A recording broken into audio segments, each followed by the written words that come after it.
Hello, thanks for watching this edition of UAPB News Now. I'm Leon Jones III.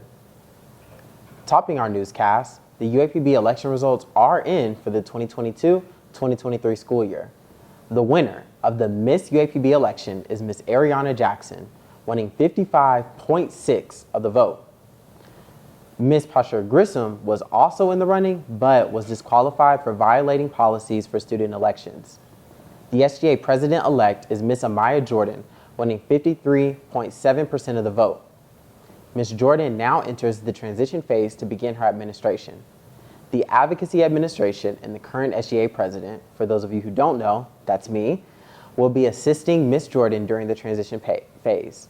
A full list of election results can be found in the campus bulletin.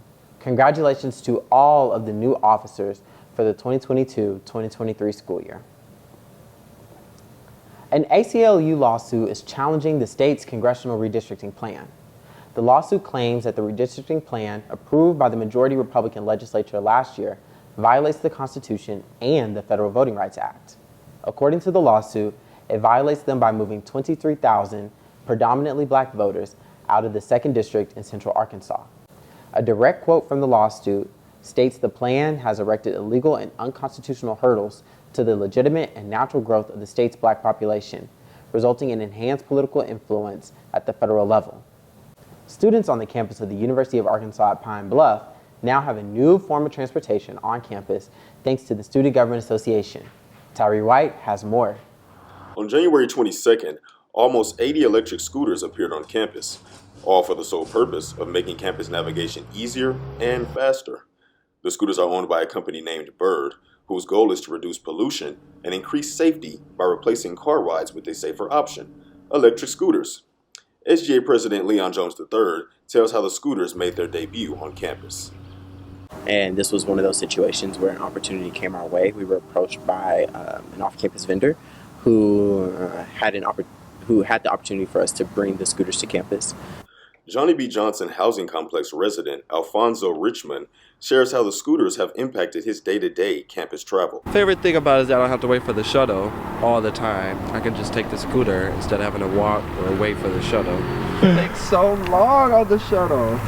To ride the scooters, all you have to do is download the Bird app, add $1 to the app, and scan the QR code on your scooter. The cost to ride is only 39 cents per minute. UAPB Student Government Association advises students to use caution, watch for your peers, and always neatly park your scooters in designated parking areas.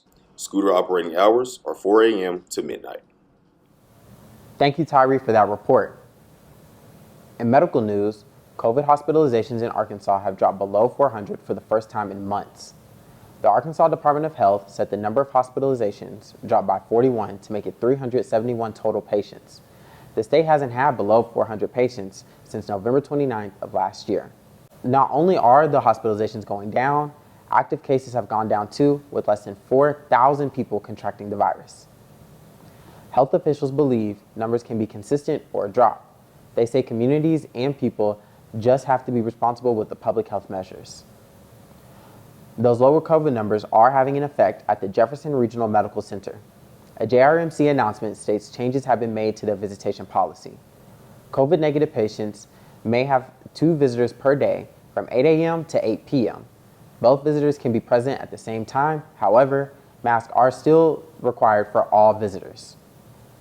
You can find the current visitation policy at jrmc.org/COVID-19. Last week, Arkansas authorized allocating $1 million in state funds to pregnancy resource centers. The centers help pregnant women avoid abortions.